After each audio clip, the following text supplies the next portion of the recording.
إن الحمد لله نحمده ونستعينه ونستغفره ونعوذ بالله من شرور أنفسنا ومن سيئات أعمالنا من يهده الله فلا مضل له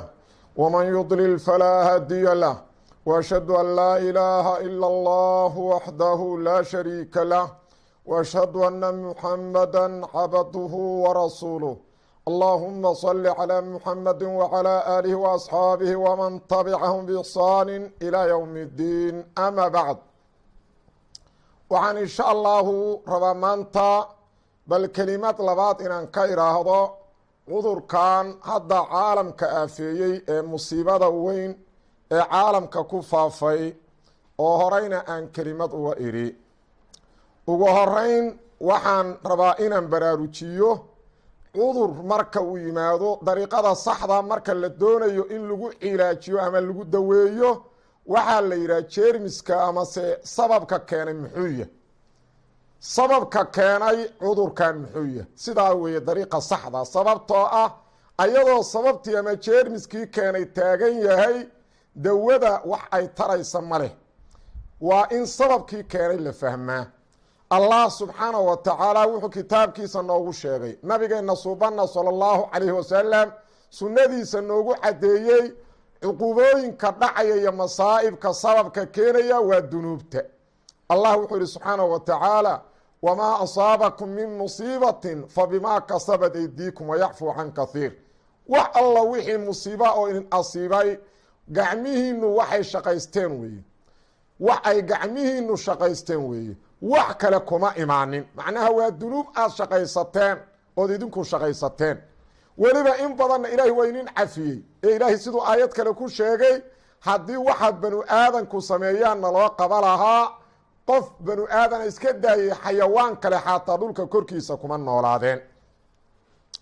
idan markaa ilaahay qowlkiisu wuxuu noo caddaynayaa ciqaabkan amase musiibadan waxa keenay waa dunuubta gaalnimadu ay u weyn tahay bidcadu ay ka mid tahay weliba nabigeena suuban sala allahu calayhi wasalam wuxuu si gaara farta ugu fiiqay dunuubta qaar ka mid ah oo cuquubo deg dega keena oo zinada si gaaruu farta ugu fiiqay nabigeena suuban sala allahu calayh wasalam xadiiska tirmidi min xadiidi cabdillaahi bni cumar wuxuu yidhi lam tadhar ilfaaxishatu fii qowmin xataa yuclinuu biha ilaa fasha fiihim adaacuun waalawjaac allatii lam takun madad fii aslaafihim aladiina madow nabigeena suuban sala allahu calayhi wasalam wuxuu yidhi zinadu qoomkuma dhex faafto zinada liwaadka asbaabaha zinada keena ilaa marka dambe ay muujiyaanoo meelo la yaqaan iyo goobo la yaqaan ay iskaga samaynayaan hadday taasu dhacdana waxaa ilaahi weynaa subxaanahu wa tacaala ku faafiyaa dhexdooda oo dhexdooda ku faafaya daacuunka daacuunka oo ahlucilmiga gabar yidhaahdeen waa cudur caam ah oo ummadda camiima gobol ama dhul meel camiima qaarna xanuun gaara ay ku tilmaameen iyo gaajooyin ummadihii horo ayaga ka horreeyey aysan arag salafkoodi iyo ummadahoodi iyo aabbayaalkood gaajo aysan arag maanta waxaad u jeedaan cudur weyn oo aad u faafaya in ilaahay ku salliday banu aadankii weliba wuxuu intaas ka sii daran wuxuu wataa gaajo daran sababtoo dhaqaalihii wuu burburiyey caalamkii way isla qayliyeen way isla cabaadeen waana faqriga iyo musiibada ka soo dhalaalayda oo ka soo socota meeshaas haddaba marka la leeyahay dunuubta ayay ka dhashay ciqaabku macnaheeda ma ahan dadkoo dhan inay dembiga wada sameeyeen laakiin rabbulcaalamiin wuxuu noo sheegay dembiga haddii qayb dadka ka mida ay sameeyaan dembigu waa camiimayaa dadka wanaagsan iyo dadka xunxunba sida rabbulcaalamiin uu yidhi wataquu fitnatan laa tusiibana aladiina dalamuu minkum khaasa waclamuu ana allaha shadiidu lciqaab ilaahi weynaa subxaanahu wa tacaala wuxuu yidhi waxaad ka cabsataan fidno macnaha ciqaab aan asiibayn daalimiinta idinka mida oo kali ah dadkii dulmiga sameeyey gaar ku noqon maydo musiibadaasu ilaahay waxaad ogaataan in ciqaabkiisu daran yahay marka dunuub ay la sameeyo waa gaalnimo waa dhiigga muslimka oo la daadinayo dadka muslimiinta gardarra lagu dilo waa dhaca waa zinada waa maandooriyaha oo faafaya waa dulmiga waa laaluushka iyo cadaalad darada intaba weliba nabigu si gaarhu farta ugu fiiqay qaar badan oo ka mid ah marka dunuubtaasu faafto dadkii dunuubta sameeyey ciqaabka soo degaa ku gaar noqon ma ee ciqaabku uu kala gaarayaa qofkii wanaagsanaa oo aan xumaantaa samayn iyo kii sameeyey labadaba sidaas daraaddeedu rabbulcaalamiin uu leeyahay war marka hore iska ilaaliya oo dadka xumaanta samaynaya ka celiya xumaanta nabigeennana suuban sala allahu calayhi wasalam wuxuuba mithaal uga dhigay doon laba dabaqa oo dad saaran yihiin qolada hoose markay webiga biyo uga baahdaan dabaqa kore intay yimaadaan biyaha ka darsadaan webiga markaasay markii dambe qoladii hoose waxay yidhaahdeen walaalaheen haddaan maan dhibin oo doonta dabaqa hooson saarannahay aan alwaax ka siibno hoos oo webiga hoos ka darsanno dhankaanayba ka dhow yihiin nabigu wuxuu yidhi sala allahu calayhi wasalam qolada dabaqa sare saaran haddii qoladaas ay iska daayaan iyo waxa ay doonayaan oo ah doonta in laga siibo alwaax labaduba waa halaagsamayaan laakiin hadday gacmaha qabtaan oo yidhaahdaan doonta waa wada saarannahay hanaga daloolinina oo ay gacmaha ka qabtaan waxaa imaanaya labadii dabaqba inay badbaadaan sidaasuu nabigu tusaale uga dhigay dadka banu aadanka oo dhulka ku nool qaybta xumaanta samaynaysa haddaan qaybta kale ka celin oo munkaraadka iyo xumaanta aan la hor istaagin sida doontaas haddii alwaax laga siibo aan labada dabaqba u halaagsamayaan adduunkana dadkii wanaagsanaa iyo dadka xunxun ciqaabku markuu soo dego waa camiimaya laakiin ilaahay raxmadiis waxaa qofka wanaagsan oo ciqaabku ugu dhaco ibtilaa hadduu sabro waxaa ilaahay ka siinaya ajar aad u weyn xanuunada gobol ka mida sida daacuunkana nabigu wuxuuba ku sheegay sala allahu calayhi wasalam qofka sabra inuu shahiid yahay oo u dhinta iyo cudurro kale oo aan daacuunkaba ahayn waxay tahay marka maadaama aan ogaanay sababka keenaya inuu nuucaas yahay oo uu dunuubta yahay xikmadda ilaahay marka uu dadka ciqaabkaas ku soo dejina uu ka leeyahay maxay tahay xikmaddu waxa ay tahay waa dadku inay ilaahay u soo laabtaan sida rabbulcaalamiin uu yidhi dahara alfasaadu fi lbari wاlbaxri bima kasabat aydi الnaasi liyudiiqahum bacda aladii camiluu lacalahum yarjicuun ilaahay weyne subxaanahu wa tacaala wuxuu yidhi waxaa fasahaaday baddii iyo dhulkii intaba ciqaabaa ka daahiray dhulkii iyo badda intaba waana dunuub dadku shaqayseen sababteed maxaa saas alla u yeelaya inay dhedhamiyaana alla rabaa huu yidhi dunuubta ay samaysteen mirihii ka dhashay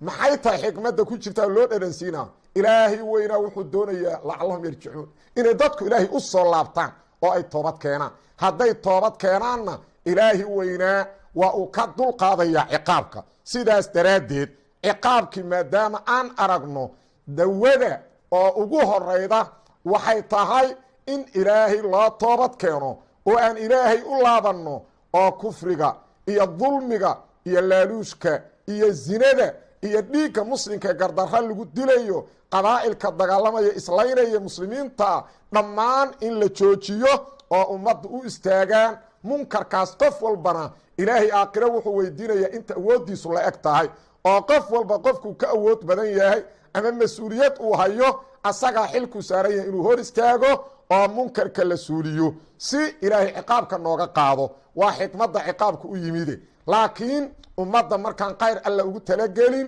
ma ku baraarugaan meesha uu ka yimid ciqaabku sidaas daraaddeeda markay ciqaabkii arkaan ma laabtaan ilaahi weynaa subxaanahu wa tacaala wuxuu leeyahay falowlaa id jaaahum ba'sunaa tadaracuu ilahi weynaa wuxuu leeyahay marka ciqaabka yaga u yimid may ilaahay isku dulleeyaan ilaahay ma isku dulleeyaan laakiin iskuma dulleyn ma aysan tadarucin ilaahay uma aysan laaban so uma jeedid laakiin maxaa ka dambeeya hadday tadaruci diideen maxaa ka dambeeya waxaa ka dambeeya ilaah noo sheegay inuu ciqaabayo oo uu cirib goynayo weliba waxaa dhici karta marka musiibada weyn ay dhacdo ee dadka ciqaabkaas ay ku waansami diidaan falamaa nasu maa dukiru marka waxa weeyaan wixii lagu waaniyey dadku ay ka tagaan maxaa imaanaya abwaabta kulli shayn in loo furo oo markaas xanuunkii laga qaado roob la siiyo nabadgelyo la siiyo markay farxaan oo ay isdhigtaan oo yidhahdaan dhibkii waa tegey in ciqaab aan mid ka reebin ilaahay ku sallido mid aan ka reebin sidaasaa dhacayda sida ilaahay suuratul ancaam uu ku sheegay. marka waxay tahay cudurkaas waxa ugu horeeya iyo keligiis maahane dhammaan dhibaatooyinka jira in ilaahay loo laabto waa dawadiisa koobaad. dawadii labaad waxaa ka mid ah oo asbaabta ka mid ah marka laga hadlayo dhibaatada asbaabaha looga badbaado laba loo qaybiyaa sabab sharci ah iyo sabab oo caadi ah ama maadi ah. marka sababka sharciga ugu horeeya waa toobadda. sababka labaad waa dikriga iyo ducada in aad loogu dadaalo. ilaahi weyna ummadaha waa ku badbaadiyaa dhibaatadana waa ku kor yeelaa. tusaale nabigeena suuban sallallahu calayhi wasallam xadiidka abu daawuud uu wariyey wuxuu yidhi cuhmaan ibnu cafaan rasuulkan maqlay sallallahu calayhi wasalam asagoo leh qofka yidhaahda bismi illaahi aladii laa yaduru maca smihi shayun fi lardi walaa fi samaa wahuwa samiicu lcaliim 3 maraad 3 mar dikrigaas qofka akriya. maalan galabtii oo kale bismi illaahi aladii laa yaduru maca smihi shayun fi lardi walaa fi samaa wahuwa samiicu lcaliim 3 mar qofkii akriya. bacd alcasr uu akhriyey lam tusibhu faj'atu balaa xataa yusbix musiibo kuma soo kadido musiibo ku soo kadida kuma dhacdo mana asiibto ilaa waagu u baryayo waman qaalahaa xiina yusbix 3 maraat waagu markuu u baryo qofkii 3 mar yidhaahdana lam tusibhu faj'atu balaa xataa yumsiya ilaa uu galabtii gaaro musiibo ku soo kadida kuma dhacdo ma ku dhacdo. ilaahay baa xifdinaya. waa in sababkaas aad loogu dadaalo oo ilaahay la tala saarto oo adkaarta iyo dikriga kelimadii horaana ducooyin intaas ka badan ku sheegay kuna faahfaahiyey. marka aad in loogu dadaalo. xadiidkaas abu daawuud wariyey cuhmaan ibnu cafaana nabiga ka maqlay sala allahu calayh wasalam. xadiidkana cuhmaan waxaa ka wari wiilkiisii abaan markuu xadiidka sheegay dhinac ayaa shalal uga dhacay macnaha gacan oo kalaa qalashay.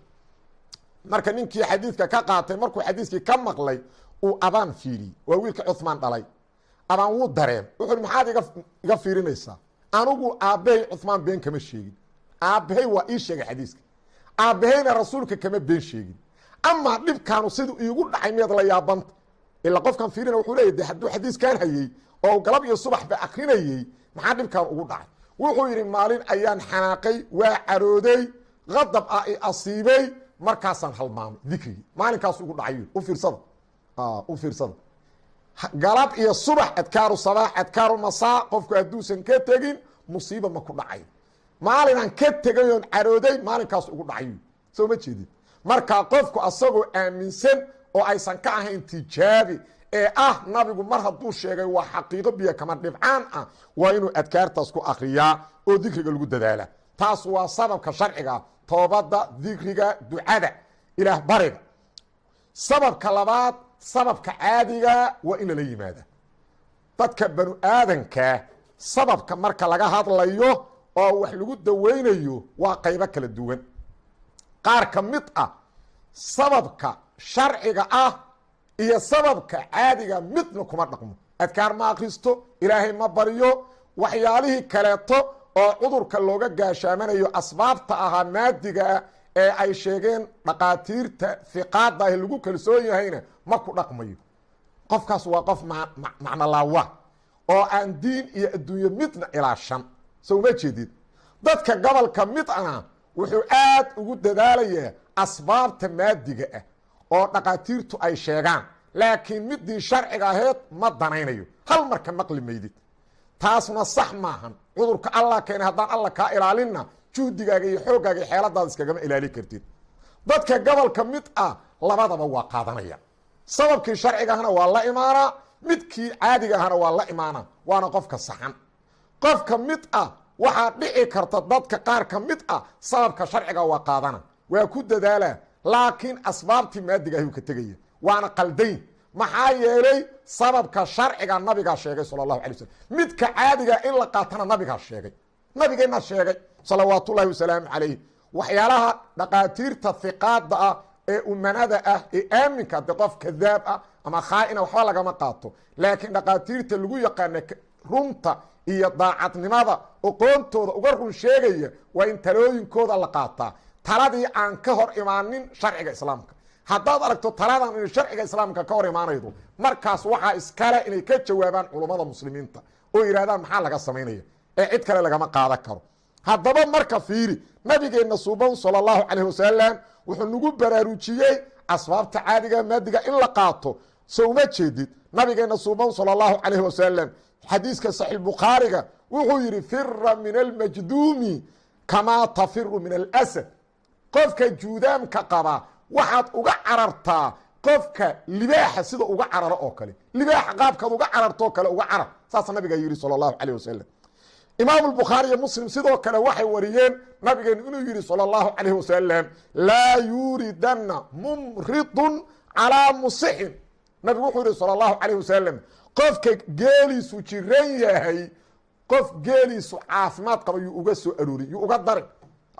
haddii geelu cadhe kaa qabo cudur kaa qabo qof geeliisu caafimaad qaba hauga darin nabigaa yidhi sala allahu calayh wasalam waana bukhaari iyo muslim nabigeenna suuban sala allahu calayh wasalam wafdigii reer thaqiif marka u yimaadeen waxaa ku jiray nin juudaam qaba markii nabigeenna suuban sala allahu alay waslm u ogaaday qofuu u diray wuxuuna ku yidhi irjic faqad baayacnaaka lafdiga muslimka wuxuu yahay inaa qad baayacnaaka farjic waa kula mubaayacoona orod laabo saxiix muslimka wey saddexdaas xadiis waxay tusayaan qofka jiran qofku inuu ka fogaado oo sabab caadiya weeye nabigaana sheegay sala allahu calayh wasalam inuu ka fogaado haddii dhaqaatiirtii hiqaada ahaa ee lagu kalsoona ay yidhaahdaan u tegidiisa sabab cudurku ku gudbo waa noqdaa hadday yidhaahdaan ilaa cudurada asbaabay waxa weeye laysku qaadsiiyaa jira haddii ilaahay ugu talagalo oo idanka alle ay helaan amaa xadiidka sheegaya nabiga sala allahu calayh wasalam nin juudaan qaba ayuu cunto la cunay wuxuuna yidhi bismi illaah hiqatan billaah wa tawakalan calayh oo ay tirmidi iyo keyrkiis wariyeen waa daciif xadiiskaasu waa daciif axaadiistan aan sheegnayna bukhaari iyo muslima wariyeen oo saddexdaa so uma jeedid marka xanuunka in la isqaadsiya way dhici kartaa oo la kulmidda lala kulmo qof xanuunka qaba waa sabab ay dhici karto in xanuunku kugu soo gudbo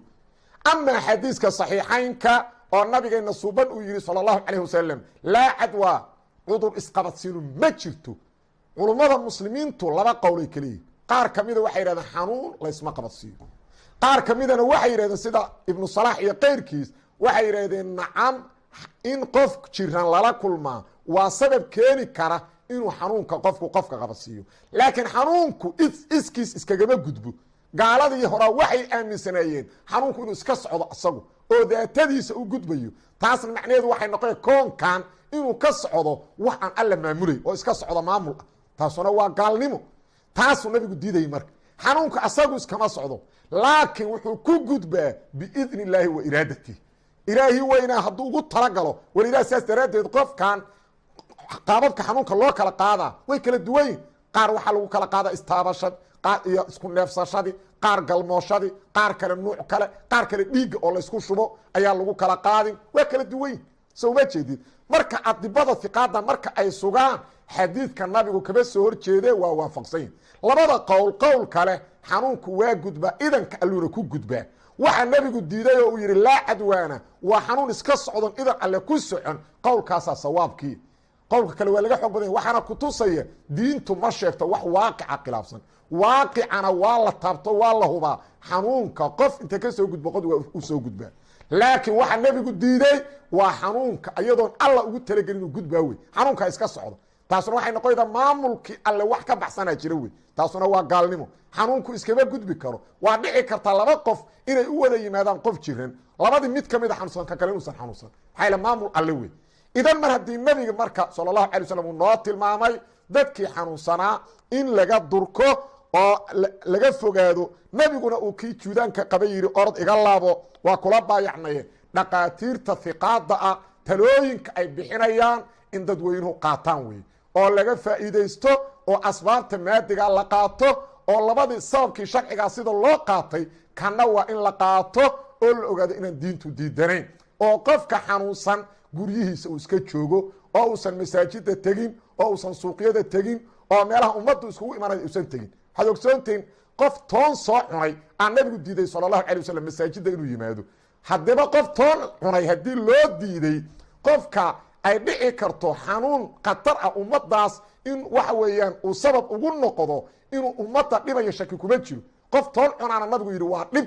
oo mu'miniintii masjidka joogtuu dhiba marka qofka xanuunsan xanuunka qofka iskaga shakisan guryahooda inay joogaan oo isqol gaara tagaan oo ehelkoodana aysan dhibin muslimka kalena aysan dhibin talooyinka ay qaataan taladii sharciga aan ka hor imaanayn wixii sharciga mucaaradayana sharciga loo celiyo ehelkiisa la weydiiyo taas ayaan ummadda kula dardaarmaynaa ilaahi weynaa subxaana wa tacaala asmaadii sifaadiisa waxaan weydiisaynaa in ilaahay noo naxariisto noo dembi dhaafo cudurkana naga dulqaado ilaahu naga dulqaad cudurka ilaahu muslimiintao dhan ka dulqaad ilaahu masaajideenna noo xifdi nimco weynaan haysanaa maanta masaajiddu adduunka qaybo badan waa ka xidhanta qaybaha yar ay u furantaan ka mid nahay oo ilaahay u naxariistay ilaahayna waxaan weydiisaynaa inuu raxmadiisa noo kordhiyo na xifdiyo diinka iyo adduunyadaba noo xifdiyo masaajidana uusan naga xidhin وصلى الله وسلم وبارك على نبينا محمد